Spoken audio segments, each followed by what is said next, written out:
மேல் to female gender affirmation surgery. அதில் வந்து நம்ம கோலன் வெஜினோபிளாஸ்டி எப்படி பண்ணுறது அப்படிங்கிறத பற்றி இந்த வீடியோ. இப்போ ஒரு சிலருக்கு வந்து பினைல் ஸ்கின் ஃப்ளாப் வெஜினோபிளாஸ்டி வந்து பண்ணியிருக்கோம். ஏன்னா அவங்களுக்கு வந்து பீனஸ் வந்து ரொம்ப ஷார்ட் லென்த்தாக இருக்கும். அதனால் அடிக்குவேட் வெஜைனா கொடுக்க முடியாது. அப்படிங்கிற பட்சத்தில் அவங்க வந்து அவங்களுக்கெல்லாம் வந்து நம்ம கோலன் வெஜினோபிளாஸ்டி ப்ரிஃபர் பண்ணலாம். நல்ல லூப்ரிகேஷன் வேணும் டாக்டர், எனக்கு அடிக்குவேட் வெஜைனல் லென்த் வேணும், அரௌண்ட் 15 சென்டிமீட்டர் வரைக்கும் எனக்கு லென்த் இருந்தால் பரவாயில்ல வெஜினல் கோல், அந்த மாதிரி கேட்குறவங்களுக்கும் நம்ம வந்து இந்த கோலன் வெஜினோபிளாஸ்டியை சஜஸ்ட் பண்ணலாம். நம்ம வயிற்றுக்குள்ளே பார்த்தீங்கன்னா சிக்மாய்டு கோலன் இருக்குது.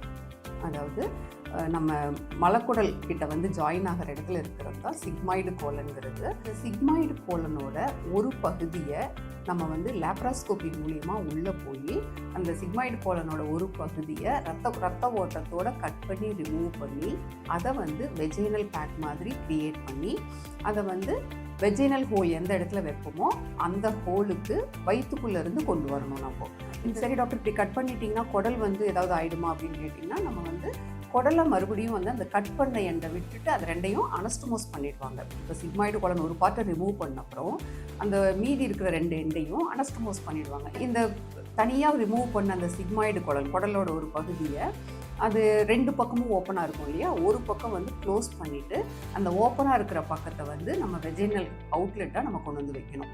இதில் வந்து இந்த தனியாக ரிமூவ் பண்ண அந்த இது மேலே கீழே, அதாவது வயிற்றுக்குள்ளே லேப்ராஸ்கோபி மூலியமாக நம்ம வந்து அந்த குடலை மூவ் பண்ணி கீழே கொண்டு வரணும். அதே சமயத்தில் கீழே வந்து பீனிஸ், ஸ்க்ரோட்டம் அது எல்லாமும் ரிமூவ் பண்ணிவிட்டு நம்ம வெஜினல் ஹோல் எந்த இடத்துல நம்ம வந்து வெஜினல் ஹோல், அதாவது யூரினரி பிளாடர் ரெண்டுத்துக்கும் நடுவில் இருக்கிற ஏரியாவில் நம்ம கேவிட்டி கிரியேட் பண்ணி அந்த கேவிட்டி வழியாக உள்ளே இருந்து வயிற்றுலேருந்து அந்த குடலை வெளியில் அட்வான்டேஜஸ் பார்த்தா நல்ல அடிக்குவேட் வெஜினல் லென்த்து கிடைக்கும். இப்போ வந்து பேஷண்ட் வந்து ஒரு 15 சென்டிமீட்டர் வரைக்குமே லென்த் கேட்குறாங்க அப்படின்னா தாராளமாக நம்மளால் இது கொடுக்க முடியும். அவங்களோட ப்ரிஃபரன்ஸுக்கு தகுந்த மாதிரி இன்னும் லென்த்து கேட்டாங்கனாலும் நம்மளால் கொடுக்க முடியும்.